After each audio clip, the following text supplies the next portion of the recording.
Bienvenidas y bienvenidos una vez más al primer Congreso Internacional Conciencia y Sociedad Distópica. En esta oportunidad presentamos la ponencia que tan generosamente ha compartido Alfonso Soria Pérez. Alfonso Soria Pérez estudió veterinaria en la Universidad de Zaragoza, realizando el último curso en la Facultad de Veterinaria de la Universidad de Glasgow. Desde el año 2002 trabaja como controlador aéreo, gran apasionado por la naturaleza, miembro activo de la ONG Ríos con Vida desde hace 20 años. Lleva estudiando la temática del cambio climático desde hace 17 años, siguiendo el trabajo de los científicos climáticos más destacados a nivel mundial. El título de la ponencia de Alfonso Soria Pérez es Cambio Climático Hoy. Y sin más, los dejo en compañía de Alfonso Soria. Gracias por acompañarnos una vez más y que la disfruten. Cambio Climático Hoy, la hemos titulado. Y bueno, pues vamos a ver varios aspectos relacionados con lo que está pasando con el clima hoy. Y a modo de introducción, pues bueno, hay muchas preguntas, ¿no? Entre la gente, como por ejemplo, ¿es real el cambio climático? ¿Ha cambiado el clima antes o esto es un fenómeno nuevo, ¿no? Y si está cambiando, ¿lo estamos notando ya? ¿Y en qué? ¿En qué lo podemos notar? Además, ¿es algo que afectará solo a nuestros nietos y a nuestros hijos? ¿O cuándo se va a notar, ¿no? Y luego hay soluciones, tiene soluciones. Pues bueno, pues estas son algunas de las preguntas que vamos a tratar de contestar aquí en esta charla, ¿no? Y bueno, en realidad el clima siempre ha cambiado. El clima a lo largo de la historia del planeta, que son 4.500 millones de años, pues ha cambiado muchas veces. Y podemos poner a modo de ejemplo grandes cambios que ha habido, ¿no? Como han sido esas 5 grandes glaciaciones o edades de hielo que duraron millones de años y cada una de ellas tuvo periodos glaciales e interglaciales. Y también se han visto manifestadas en extinciones masivas, ¿no? A lo largo de la historia. Ha habido 5 grandes extinciones masivas. La más famosa es la de los dinosaurios, hace 65 millones de años. Hubo una que fue la más grande de todas hace 250 millones de años, que fue la extinción pérmica, en la que murió aproximadamente el 95% de las especies. Y bueno, pues efectivamente ha habido muchos cambios a lo largo de la historia.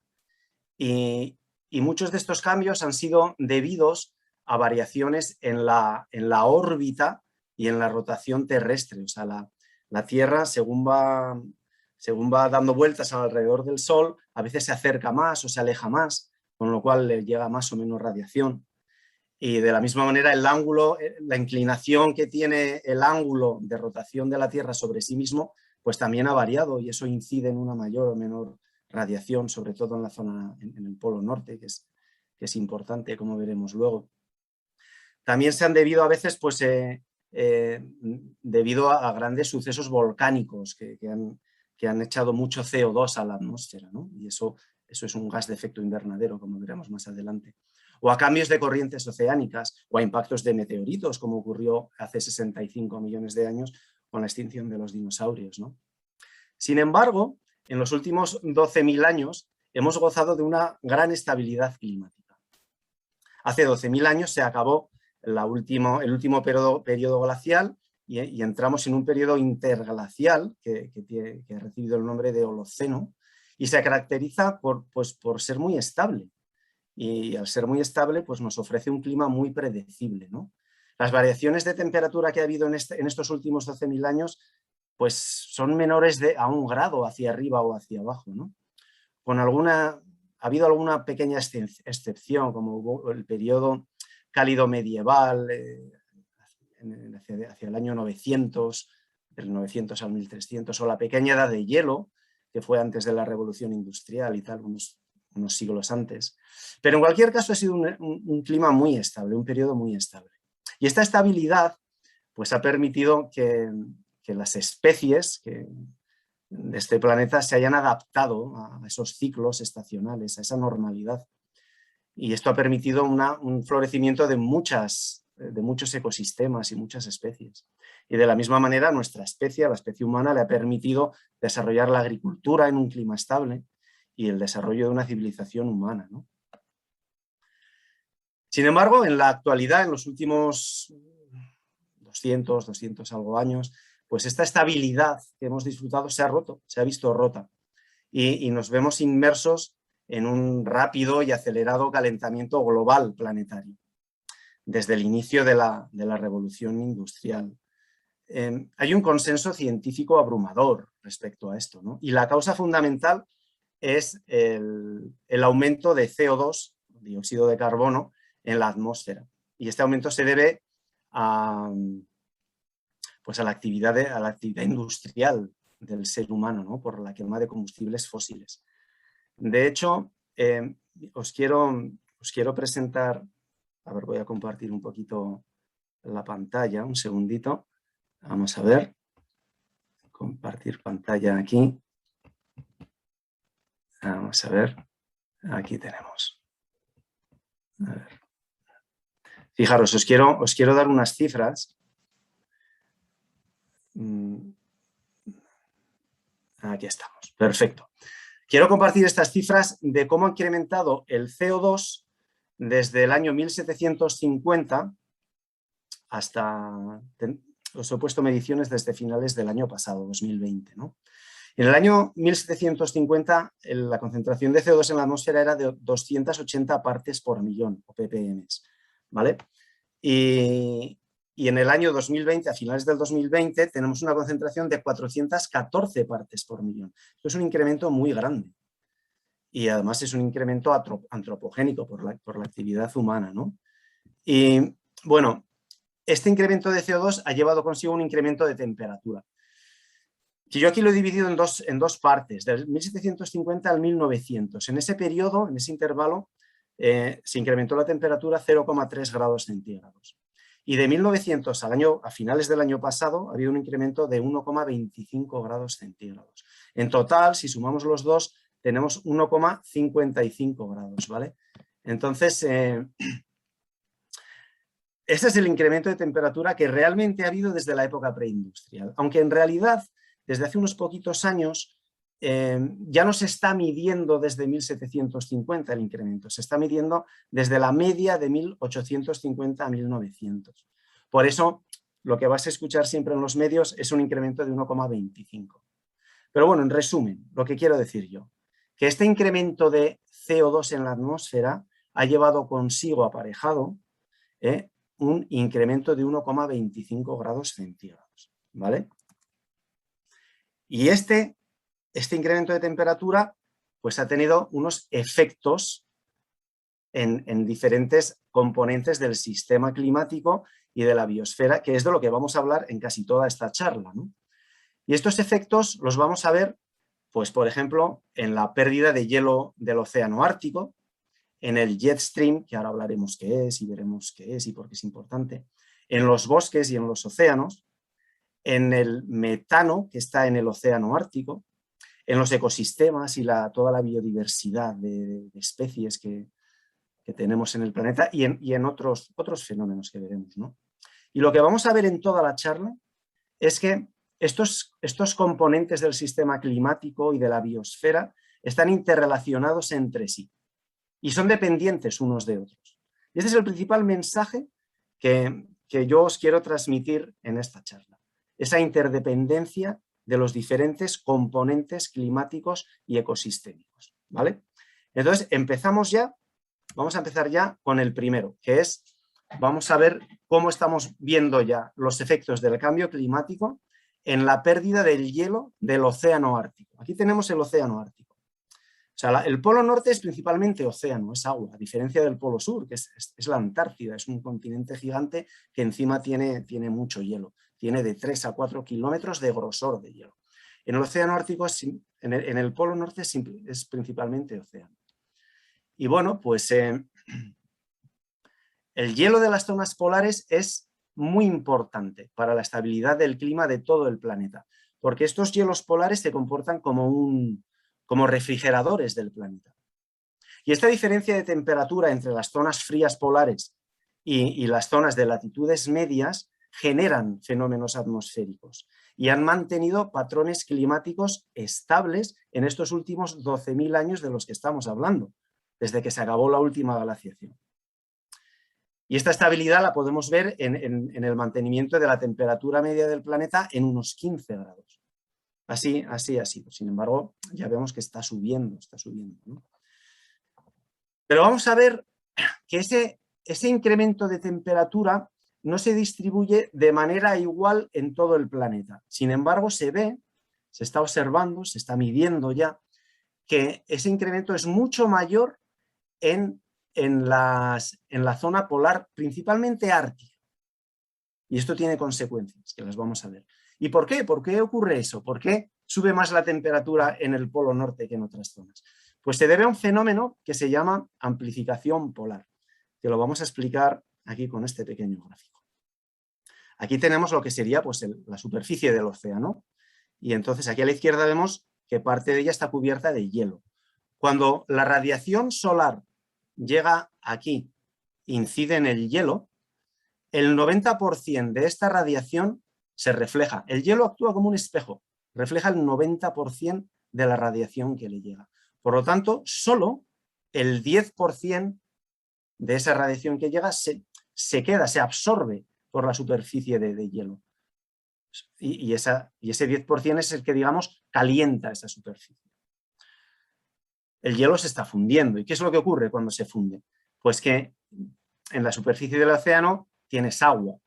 Pasas de tener hielo a tener agua. Pero entonces el agua absorbe mucha más radiación. Fijaros, cuando llega la radiación del sol, ahora solamente se va a reflejar de un 6 a un 10%.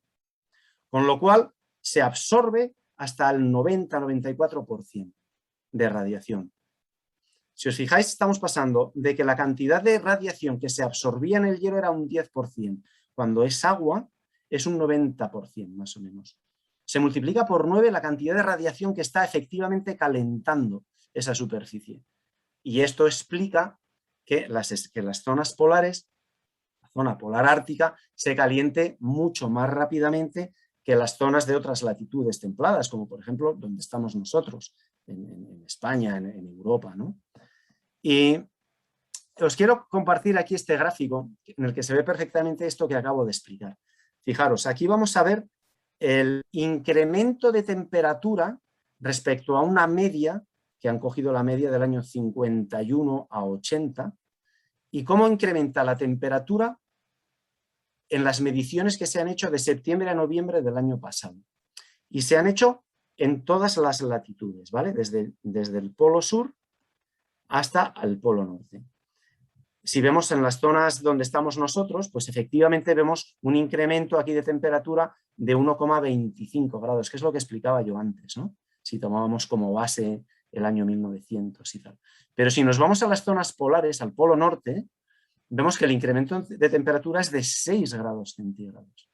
Esto es 4 veces más de lo que se está calentando las zonas de latitudes medias, ¿vale? A esto le tenemos que añadir otro factor importante, es que el hielo, cuando se funde, requiere mucha energía. Eso es por un concepto que es el calor latente de fusión del hielo. Para fundir un gramo de hielo y pasarlo de 0 grados siendo hielo a 0 grados siendo agua, necesitamos 80 calorías, es mucha energía. Una vez que lo tenemos en forma de agua a 0 grados, calentarlo es muy fácil, solamente necesitas una caloría para incrementar su temperatura en 1 grado centígrado. Por lo tanto, vemos que el hielo actúa como un escudo, retrasa muchísimo el calentamiento. Una vez que hemos perdido ese escudo protector de hielo, el calentamiento se va a acelerar mucho, hemos perdido el escudo, ¿vale? Y observamos, se viene observando por la comunidad científica que en los últimos 50 años pues está desapareciendo el hielo de la zona ártica. Y aquí tenemos un gráfico en el que lo vemos muy bien. Fijaros, va por meses, del mes de enero al mes de diciembre y enero del año siguiente, ¿no? Cuando empezó el año 2020, en el mes de marzo es el momento de máximo hielo polar del océano Ártico. ¿Por qué? Porque en marzo es cuando se está acabando su invierno de allí. El invierno polar no hay luz, es prácticamente noche todo el tiempo, ¿no? Y en marzo es el máximo. Sin embargo, en septiembre, a final de septiembre, es cuando se produce el mínimo, que es cuando se acaba el verano. Y aquí vemos claramente cómo, pues en el año 2020, que es esta línea roja que se acaba aquí, pues la extensión de hielo está muy por debajo de las medias que ha habido en los últimos años, ¿no? Pero es que además el hielo que queda es más frágil, más delgado y más vulnerable. Lo vemos perfectamente en esta fotografía. El hielo que queda no es una superficie uniforme de hielo que va, en absoluto. Son fragmentos de hielo, cada vez más delgados. Por lo tanto, cada vez más vulnerables a derretirse. Fijaros en esta fotografía, podemos comparar la extensión de hielo en septiembre, a final del verano, del año 84, con la que vemos a finales del verano, septiembre del 16. Vemos que efectivamente es una extensión mucho menor y, como decía antes, es hielo más delgado. No solamente se está perdiendo hielo en el océano, sino en todas las tierras adyacentes, pues Canadá, Siberia, Groenlandia, etcétera, también se pierde hielo. Y entonces ese hielo que reflejaba la radiación incidente pasa a ser superficie de tierra, que como veis es mucho más oscura. Y al ser más oscura absorbe mucho más la radiación. Con lo cual esto acelera el calentamiento. Quiero hacer una breve mención a Groenlandia. Groenlandia ha sido mucho más estable en los últimos años, ha perdido mucho menos hielo. Sin embargo, estos últimos años recientes ya se está viendo que está empezando a perder hielo. Y es preocupante porque la cantidad de agua dulce que se mantiene encima del continente antártico, pues es el mayor reservorio que hay de todo el planeta, ¿no? Esto preocupa a los científicos. Entonces, hay una preocupación muy grande en la comunidad científica, es que si seguimos perdiendo hielo año tras año, va a llegar un verano en el que no va a haber hielo en el océano Ártico. Al final, en un septiembre de aquí a 5 años, 10 años, no se sabe cuándo, se estima que en menos de 10 años, pero vamos a tener un verano sin hielo en el mes de septiembre en el océano Ártico. Y esto supone un punto de inflexión muy grande. ¿Por qué? Porque cuando esto ocurra, ese primer año que tengamos un verano sin hielo, pues estaremos sin hielo, digamos, un mes. Pero ese mes se va a calentar mucho el agua. Y se estima que en los años siguientes, cuando llegue ese mes de septiembre, la temporada que estaremos sin hielo va a ser cada año mayor. En vez de ser un mes en septiembre, igual es septiembre y octubre, agosto, septiembre y octubre. Y unos años más tarde, desde el primer evento de verano sin hielo, se cree que ya no va a haber hielo en el océano Ártico a lo largo de todo el año. Y eso es muy grave porque esto va a acelerar muchísimo el calentamiento global. Y este acelerón, este incremento de calentamiento a nivel global se va a traducir en fenómenos meteorológicos más extremos, olas de calor más intensas, más sequías, tormentas más grandes, inundaciones más graves. Y a su vez va a incrementar el deshielo de Groenlandia. Groenlandia es una isla muy grande y tiene mucho hielo encima. Tiene un grosor de hielo de 2 a 3 kilómetros de grosor de hielo. Y bueno, pues si se sigue deshelando con más velocidad, pues esto va a redundar en una subida del nivel de mares y tal, ¿no?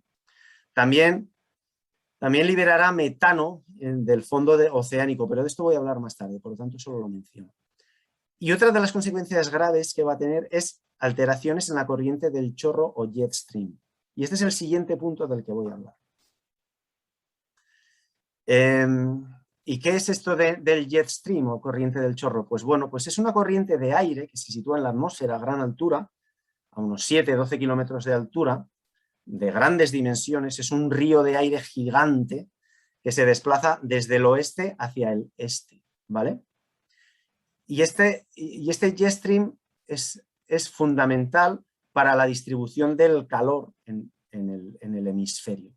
En el hemisferio sur hay otro. En realidad hay 4, pero los más importantes son los jet stream polares. Este sería el polar del hemisferio norte y en el hemisferio sur habría otro equivalente, ¿no? Y es importantísimo para distribuir el calor y para generar fenómenos atmosféricos, ¿vale? Entonces, ¿y qué está pasando con el jet stream? Pues que se está modificando. Y quiero constatar que un jet stream estable, que es lo que hemos tenido estos 12.000 últimos años, ha contribuido a tener un clima estable. Pero ahora mismo esto está cambiando. Y para ver cómo está cambiando hay que ver cómo se forma el jet stream. Y se forma por la diferencia de temperatura que hay entre las zonas frías polares y las zonas de latitud media. A mayor diferencia de temperatura entre estas zonas y estas zonas, mayor fuerza tiene este jet stream que hemos hablado. Pero acabamos de ver que las zonas polares, sobre todo la zona polar ártica, se calienta mucho más que el resto que el calentamiento de estas latitudes. Por lo tanto, esta diferencia de temperatura que hay entre ambas zonas es menor. Ese gradiente térmico es más pequeño. Al ser más pequeño, el jet stream pierde fuerza. Y el jet stream es como un río de aire, ¿no? Entonces, cuando un río pierde fuerza y llega de la montaña y llega a la llanura, ¿qué es lo que hace? Pues hace meandros. Y eso es lo que está pasando. Fijaros, aquí en la línea roja podemos ver cómo se ha comportado el jet stream de una manera normal en los últimos miles de años. Pero al perder fuerza, porque la diferencia de temperatura entre zonas polares y zonas de latitud media es menor, al perder fuerza empieza a hacer meandros, ¿vale? Y lo vemos aquí perfectamente. Sería la línea naranja. Empieza a hacer meandros. El jet stream, hay una cosa que no os he contado y es fundamental. Supone la frontera entre el aire frío, que se encuentra al norte del jet stream, y el aire templado, que se encuentra al sur del jet stream. Entonces, vamos a ver qué ocurre con estos meandros que se están formando. Pues fijaros aquí. Aquí tenemos, en este gráfico lo vemos muy bien. Tenemos aquí un meandro que se forma hacia el norte, ¿veis? Y llega hasta zonas de latitud muy alta, casi hasta el círculo polar ártico. Cuando esto ocurre, o lo mismo con este, permite la entrada de aire cálido que está en el sur, pues permite que entre hacia el norte. Cuando tenemos un meandro así hacia el norte en España, permite que el aire del Sáhara se adentre hacia el norte e invada la península ibérica. Por lo tanto, eso nos va a dar una ola de calor, ¿vale? Y cuando tenemos el meandro hacia el sur, como lo vemos aquí, pues ocurre que permite la entrada de aire frío polar de zonas de latitudes muy altas, de zonas polares, permite que entre hacia el sur. Y esto nos va a dar una ola de frío, ¿no? Pero no solo eso, como el jet stream se debilita, os he dicho antes que se desplaza del oeste hacia el este, ¿vale? Y va muy rápido, va súper rápido. Pero al debilitarse, se desplaza con mucha menor velocidad.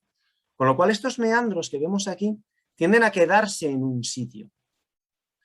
¿Y qué ocurre? Pues que, por ejemplo, veamos este meandro de aquí, ¿no? A esta entrada de aire frío que llega aquí, pues va a producir una ola de frío, va a bajar la temperatura, va a traer nieve y se va a quedar esa situación así durante una semana, 10 días, quizás 2 semanas, ¿no? Pero el jet stream se va a ir desplazando de oeste a este y luego va a ser sustituido por un meandro que va hacia el norte. Por lo tanto, esta zona que durante una semana ha estado sometido a un frío polar y ha habido nevadas y tal y cual, pues luego va a ser sustituido por aire muy caliente. Normalmente en Europa, donde estamos nosotros, aire que está viniendo de África, muchísimo más caliente. Con lo cual, pasamos prácticamente de una situación de ola de frío a una situación de estar a 20 grados. Y esto lo estamos viendo constantemente en los últimos años. Bueno, todos nos acordamos de la tormenta de Filomena que hemos tenido, ¿no? Está totalmente relacionado con esto. Y una semana o dos más tarde de Filomena, pues estábamos a 10, 15, 20 grados. ¿Y qué ocurre con esto? Pues que la nieve que ha caído, que ha caído en las cumbres, se derrite rápidamente, ¿no? Y bueno, pues estamos perdiendo esa estabilidad, esa normalidad climática. Antes, pues bueno, las estaciones las hemos conocido como mucho más marcadas, ¿no? Llegaba el frío y se quedaba el frío. Caía la nieve en las cumbres y se quedaba, porque las temperaturas eran lo suficientemente frías para que se mantuvieran en las cumbres pues hasta el mes de mayo, junio, julio en Pirineo, ¿no? Eso ya no está pasando, eso casi que es historia. Los fenómenos meteorológicos cada vez son más extremos. Y esto está muy debido a estos meandros que vemos en el jet stream, que permiten entrada de aire frío hacia el sur y de aire caliente hacia el norte. Entonces, vemos que esto lo que hace es un clima más extremo, con lluvias más explosivas, más inundaciones, olas de calor más frecuentes. Y esta alternancia de fases frías y calientes está teniendo un efecto en la agricultura. Porque claro, tened en cuenta que las cosechas en los últimos 12.000 años de estabilidad que hemos tenido se han acostumbrado a florecer pues en el mes de marzo, abril, que es cuando digamos ya empieza a haber la primavera, ¿no? Un clima más estable. Pero ahora lo que vemos que ocurre, que florecen las cosechas, te viene un meandro del jet stream hacia el sur, con entrada de aire frío polar y hay heladas nocturnas o diurnas. Y esas flores de las cosechas se congelan. Por lo tanto, eso supone una pérdida de cosechas. Con esto lo que quiero decir es que estas alteraciones que estamos viendo ya del clima, que se están traduciendo en alteraciones del jet stream, pues están teniendo una implicación en la capacidad productiva agrícola de muchos países. Esta primavera, no sé si os acordaréis o si os habéis fijado, ha habido en titulares de toda la prensa europea grandes pérdidas en la producción agrícola, vinícola y de muchos tipos en Francia, sobre todo en Francia. Curiosamente, ninguno de estos artículos la atribuía al cambio climático, pero en realidad eso es lo que está pasando. O sea, yo lo que quiero con esta charla es que veáis que muchas cosas que estamos viviendo ya están perfectamente explicadas por modificaciones que estamos sintiendo ya en sistemas climáticos debido a este calentamiento que nos produce el cambio climático, ¿vale? Bueno, y aparte de hablar del hielo, de los océanos, del océano Ártico y del jet stream en la atmósfera y tal, pues estamos viendo cambios ya en bosques y océanos. Y esto es importante porque los bosques y los océanos de todo el planeta están íntimamente ligados al sistema climático. ¿Por qué? Porque bosques y océanos absorben CO2 de la atmósfera. Es lo que se llaman sumideros de CO2, ¿vale? De hecho, hasta la fecha, de todas las emisiones que hemos lanzado los humanos desde el inicio de la época industrial a la atmósfera, la mitad de esas emisiones han sido absorbidas por bosques y océanos. Imaginaros la gran ayuda que nos hace. Si no hubieran estado allí, pues la concentración de CO2 en la atmósfera sería muchísimo mayor y eso conllevaría un mayor calentamiento del planeta, ¿no? Entonces vamos a ver qué está pasando en tres sistemas climáticos de estos. Vamos a empezar con el bosque boreal o taiga. Aquí lo vemos, es el bosque que está pues, en Canadá, en Alaska, en Siberia, en Escandinavia, es el típico bosque tan hermoso de fotografías como esta que vemos aquí, ¿no? Bueno, pues estos bosques se están viendo muy afectados por estos incrementos de temperatura. Ya sabemos que el incremento de temperatura es más grande a latitudes más altas.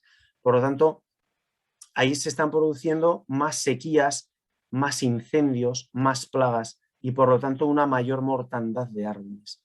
Esto redunda en que estos bosques, al reducirse en tamaño, pierden capacidad de absorción de CO2. Y hablando de plagas, hay un ejemplo crítico, vamos, que es muy grande, que se lleva viviendo desde los años 90 en todo el bosque boreal de Norteamérica. Y hay una plaga que es el escarabajo del pino, que es este bichito chiquitín, aquí está en el dedo de una persona, bueno, pues ya está adquirido por proporciones bíblicas y ya está matando millones y millones de pinos en América del Norte, ¿no? Esta foto de que vemos aquí a la derecha, vemos un bosque de pinos marrón. ¿Por qué es marrón? Porque están muertos. Los bosques son verdes, como todos los bosques. Pero bueno, cuando mueren por esta plaga, pues se quedan en este tono marrón y son muy susceptibles a incendios, ¿no?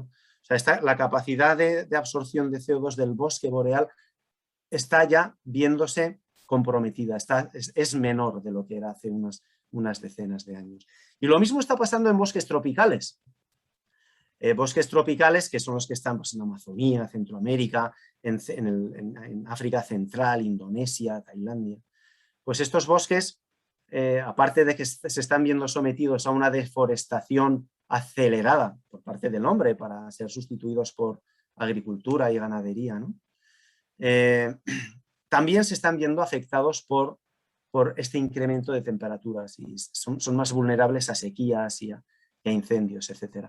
De hecho, hay un dato muy importante que salió este año en concreto, que grandes áreas del sureste del Amazonas, de la Amazonía, han pasado de ser absorbedores de CO2 a ser emisores de CO2. Esto es único, esto no había pasado en miles y miles de años, ¿no? Y si nos ponemos a hablar de océanos, pues vemos que los océanos también están perdiendo capacidad de absorber CO2. Los océanos absorben CO2 de dos maneras. Primero, por la fotosíntesis del fitoplancton. El fitoplancton son unas partículas microscópicas que son en la cadena alimentaria, están en la base, son la base, y hacen fotosíntesis, sirven de alimento a diferentes animales que están ahí en la cadena trófica, ¿no? Pero bueno, pues el fitoplancton se está viendo comprometido por este incremento de temperaturas y además el CO2 en los océanos se disuelve. O sea, el que está en la atmósfera se llega a disolver en el agua del océano. Esa es la otra manera que tiene los océanos de absorber CO2. Pero al incrementar la temperatura del océano, tienen menos capacidad de disolver CO2. Por lo tanto, los océanos en general están bajando esa capacidad que tienen de incrementar, o sea, de absorber CO2, ¿vale? Y este exceso de CO2 que se ha absorbido en el océano está produciendo una acidificación. Luego haré una mención a esto. Pero bueno, lo que yo quería decir que estos aliados que son los bosques y los océanos están perdiendo su capacidad de absorber CO2. Otro componente climático grande en el que estamos viendo un cambio es en el metano ártico. El metano es una molécula, es un gas de efecto invernadero muy potente que está presente en la atmósfera y es mucho más potente que el CO2 como gas de efecto invernadero, ¿no?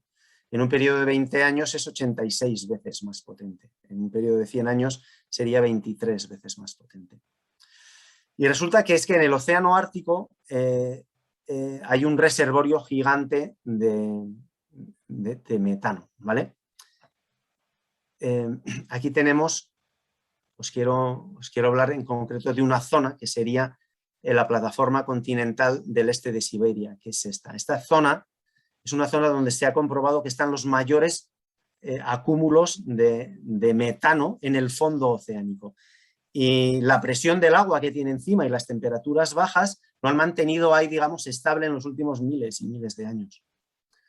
Pero ¿qué ocurre? Que hay científicos como Shakova y Semiletov de la Universidad de Fairbanks que llevan años estudiándolo y están viendo que se está desestabilizando, que hay en un 10% de esta plataforma continental se está empezando a liberar metano de una manera pues muy grande en comparada con el resto. De hecho, han hecho mediciones y ven que se está liberando 1 millón de veces más que en el resto, ¿no? Y entonces esa porción que se desestabiliza la han contabilizado en un 10% de toda esta zona que vemos aquí, ¿no? Pero claro, se teme que la parte que se desestabilice conforme se vaya calentando el océano Ártico, pues sea mayor y libere más metano. El metano es un problema y preocupa mucho porque tiene el potencial de subir la temperatura de todo el planeta en hasta 0,6 grados en unos pocos meses.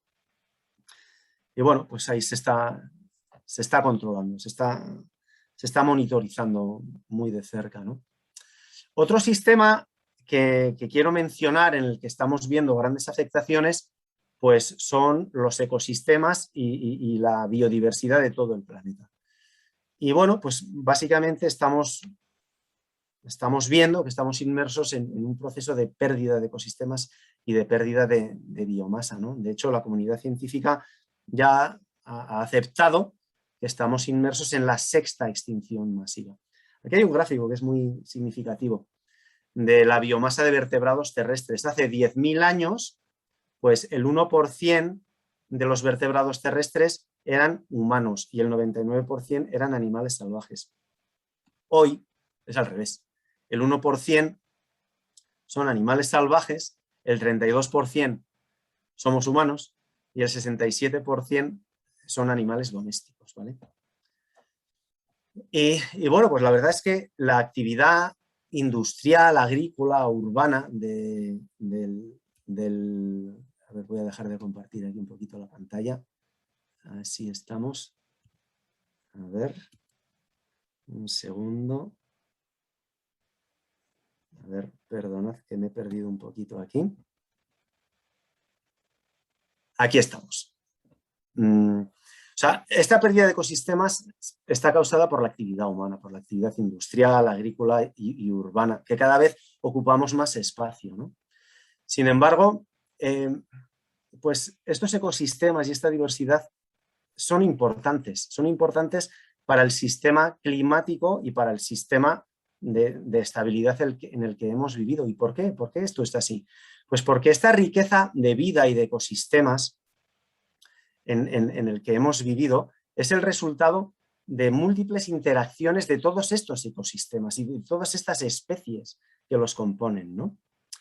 Y estas interacciones han mantenido unos parámetros estables en el planeta, como puede ser la temperatura, la concentración de gases en la atmósfera, un ciclo de agua determinado, ¿no? Esta estabilidad es la que ha permitido el florecimiento de tanta vida y ha permitido el mantenimiento de un clima estable. Y en la naturaleza, pues vemos que todo está conectado y todo es interdependiente, alcanzando un equilibrio perfecto. Y este equilibrio, pues se está rompiendo y el clima estable es parte de este equilibrio y depende también de unos ecosistemas estables. Y os quiero poner una serie de ejemplos en los que podemos ver estas pérdidas de ecosistemas que estamos evidenciando ya, ¿no? Por ejemplo, si hablamos de mamíferos, aves, peces, anfibios y reptiles, pues desde el año 1970 hemos evidenciado ya una pérdida del 68% de estas especies o de esta biomasa, ¿no? Si hablamos de insectos, en los últimos 30 años se ha constatado ya en diferentes estudios una pérdida de un 75% de biomasa de insectos. Si hablamos de bosque nativo, como hemos visto antes, ¿no? No solamente del boreal o del tropical o de las zonas de latitudes medias, ¿no? Pues hay una pérdida muy grande de bosque nativo también, ¿no? Muchas veces sustituido por monocultivos, pues para agricultura.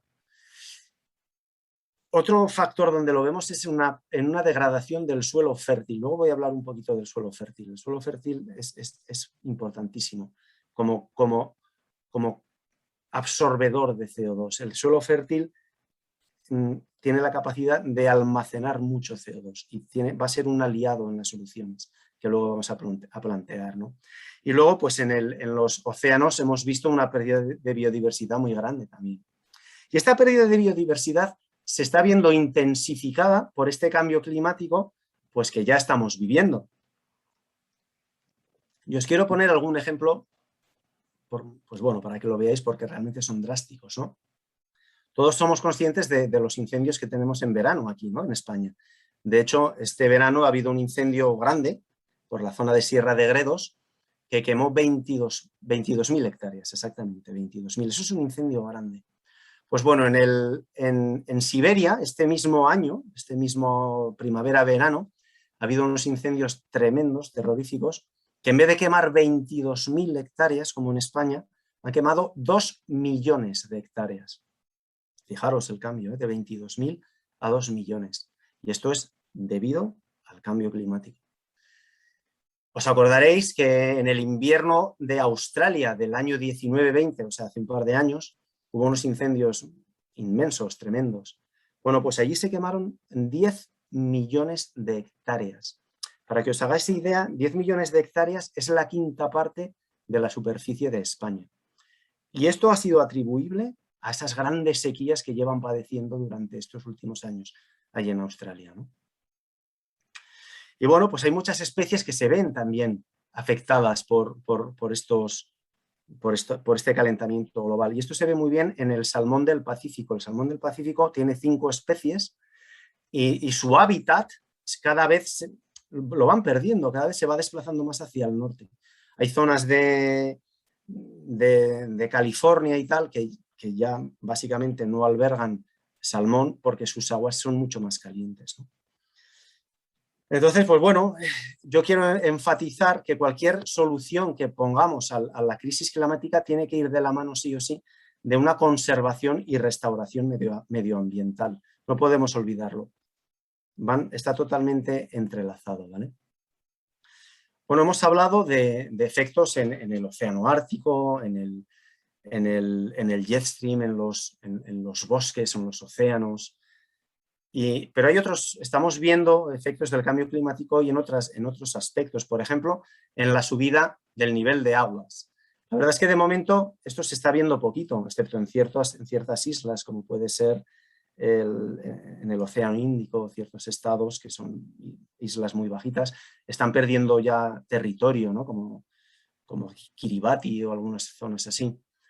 La subida media que se estaba midiendo de nivel de océanos en el siglo XX era de 1,4 milímetros al año. Sin embargo, desde el año 93 hasta el 2020 se está viendo un incremento. Se ha pasado de 1,4 milímetros al año a 3,3 milímetros al año, ¿no? Se está acelerando. Aquí tenemos también efecto en la circulación termohalina. Os quiero compartir brevemente este gráfico para que lo veáis. A ver, un segundito. Aquí lo veis perfectamente. La circulación termohalina es una circulación que se da dentro de los océanos, que distribuye calor de unas zonas a otras, ¿vale? La parte más conocida de esta circulación termohalina para nosotros sería el Golfo, la circulación del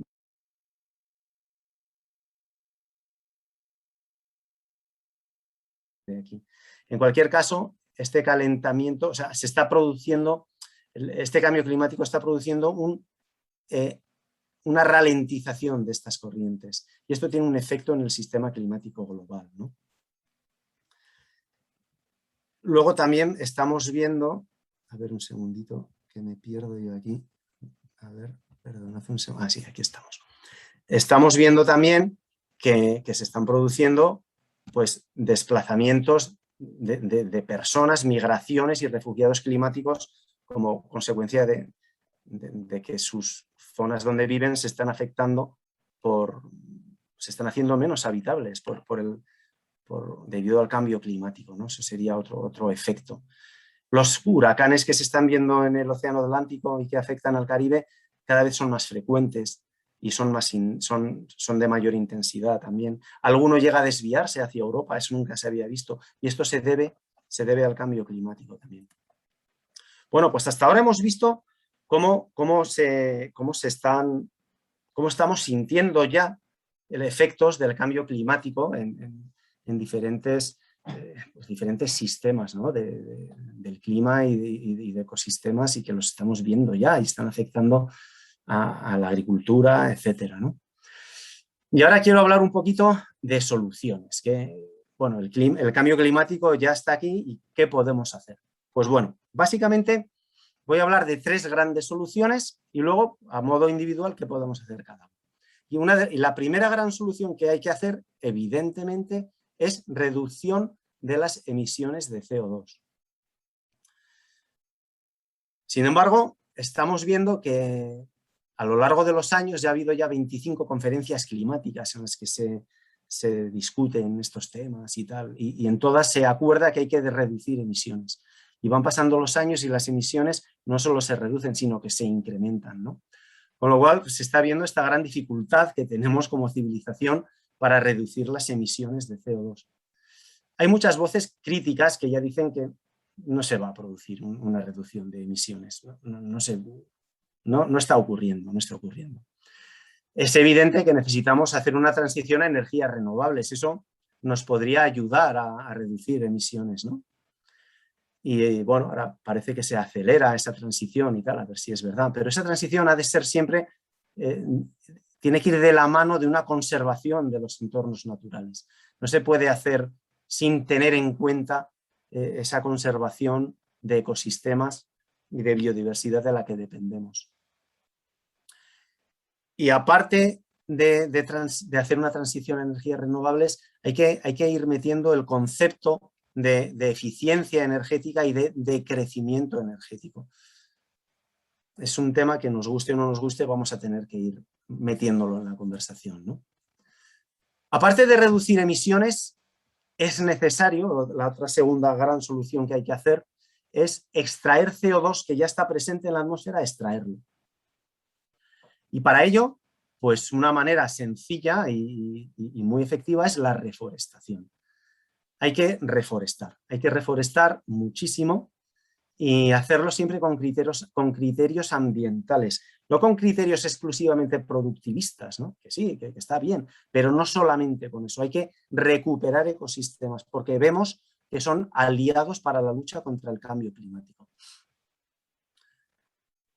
Hay países que están haciendo grandes avances en este respecto, por ejemplo, Irlanda, Inglaterra, en China se ha hecho mucho, en África, justo al sur del Sáhara, se está haciendo ahí un plan de reforestación masivo a lo largo de varios países que es muy impresionante y muy positivo, ¿no?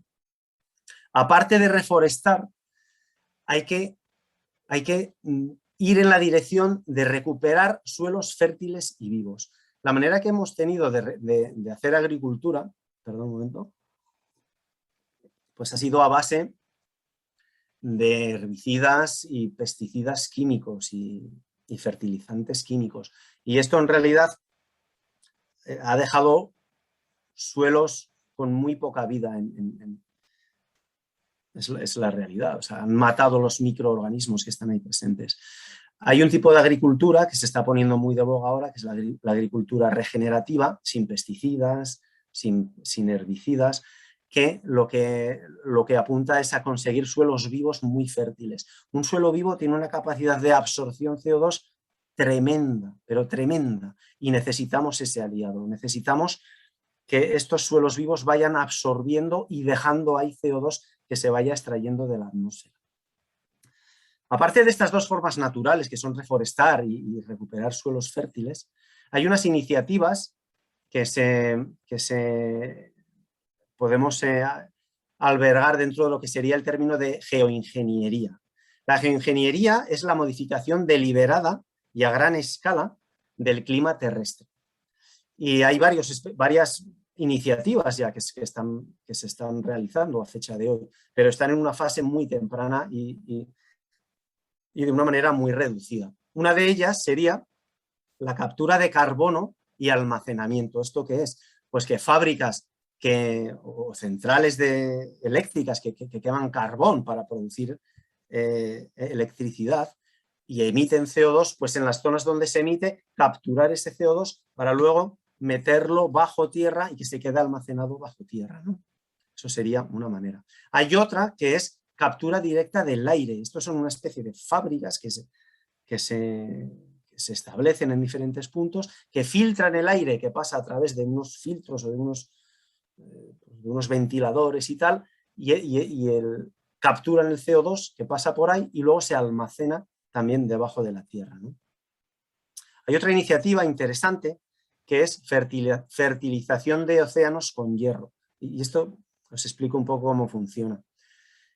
El fitoplancton marino, hemos dicho antes que hacía fotosíntesis. Al hacer fotosíntesis extrae CO2 de la atmósfera. El hierro es un oligoelemento que escasea en los océanos. Entonces, se ha visto ya que zonas del océano donde se echa hierro, se produce un boom en la población, una explosión en la población de fitoplancton. Y ese fitoplancton absorbe CO2. Cuando muere, se hunde y se va al fondo oceánico, llevándose consigo ese CO2 que ha absorbido, ¿no? Esta medida en realidad es bastante controvertida, porque eso de estar echando hierro a un ecosistema marino y tal, pues bueno, hay que ver qué consecuencias tiene a largo plazo y tal. De momento no ha sido aprobada, digamos. Hay países que la han prohibido, de hecho, ¿no? Aparte, y dentro de lo que sería la geoingeniería, pues se están estudiando maneras de reducir la radiación que llega del Sol hacia el planeta, ¿no? Para eso, pues hay sistemas para echar unas partículas en la atmósfera que reflejen la radiación incidente, ¿no? Una de las más interesantes es echar partículas de agua marina que se quedan ahí en la atmósfera y efectivamente reflejan la radiación incidente. Esto se haría sobre zonas marinas, entonces no deja de ser agua marina que si luego cae, pues cae al mar, ¿no? No tiene mayor impacto, ¿no? Pero estas son fases muy experimentales. Bueno, de estas soluciones que hemos hablado, la más importante y la que menos a cabo se está llevando es la de reducir las emisiones. Realmente no está pasando. Si vamos a un tema más personal, ¿no? Y decimos, ¿y qué puedo hacer yo? ¿Qué puedo hacer yo para mejorar? ¿En qué puedo contribuir yo? Pues bueno, pues os quiero resaltar 3 puntos. Evidentemente, el primero sería hacer un consumo responsable. Responsable de productos y de energía. Si reducimos nuestro consumo, en general vamos a reducir nuestra huella de carbono en general, ¿vale? Podemos tener un impacto con nuestra alimentación. Si limitamos el consumo de carnes y productos lácteos, está demostrado que vamos a reducir nuestras emisiones particulares de CO2, ¿no? ¿Por qué? Pues porque la ganadería intensiva pues requiere mucho suelo y tiene un impacto grande en estas emisiones de CO2. Y hay una tercera medida que es controvertida, pero a mí me gusta mencionar porque la considero importante, ¿no? Y es que cada familia decida tener un hijo menos. No digo que no tenga hijos, sino que tenga uno menos. Pues que si va a tener 4, que tenga 3. Que hay estudios que dicen cómo esa simple medida, pues hay estudios que cuantifican una reducción de 58,6 toneladas de CO2 al año simplemente por no tener un niño, o sea, por tener uno menos, ¿no? En fin, es una decisión personal, pero que efectivamente estamos en un planeta con 7.800 millones de habitantes y todos tienen su huella. Y si en vez de tener 4 tienes 3, pues vas a tener un impacto menor en ese CO2, ¿no? Y bueno, pues con estas hemos visto cómo estamos sintiendo ya el cambio climático en los diferentes sistemas del planeta. Hemos visto qué soluciones podemos aplicar a nivel general, a nivel individual, pero la verdad es que estoy llegando al final de la presentación, pero no quiero terminar sin hacer una reflexión final que considero que es importante y que es necesaria y sin la cual pues me parece que se quedaría coja, ¿no? esta presentación. Y es la siguiente. Este cambio climático nos presenta un escenario de inseguridad y de incertidumbre sin precedentes. Y de hecho amenaza nuestro estilo de vida, ¿no?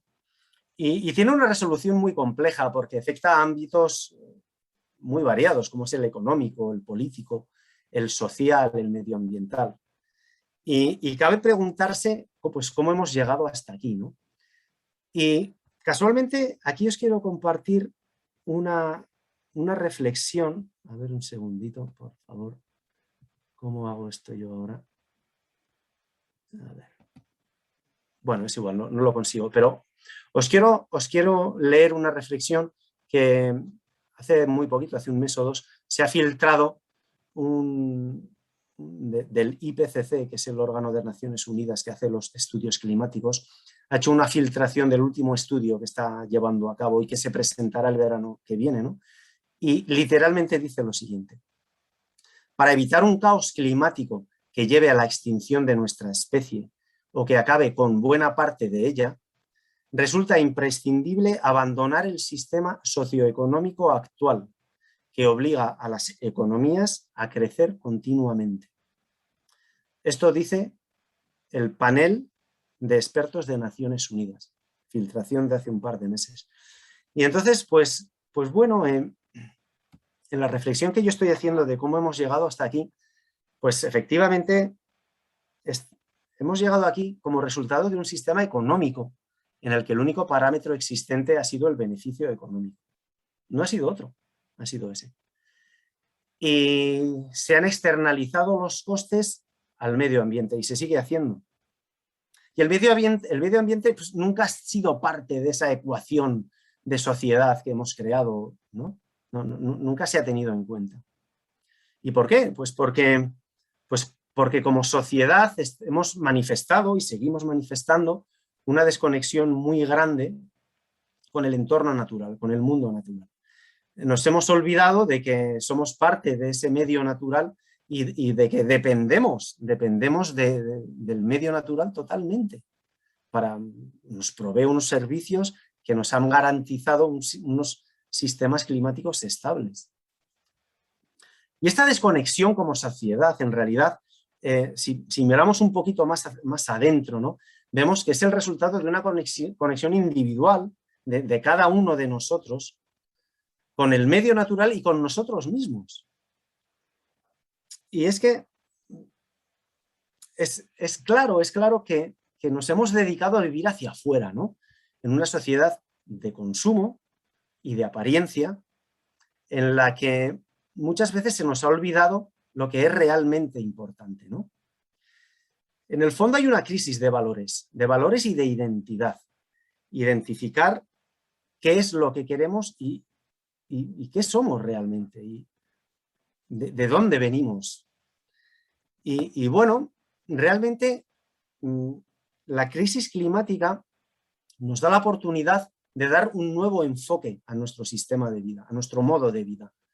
Y en este nuevo enfoque hay que volver a integrar la naturaleza. Hay que reconocer que somos parte de ella y integrarla en esa ecuación de diseño de sociedad que se hizo hace años.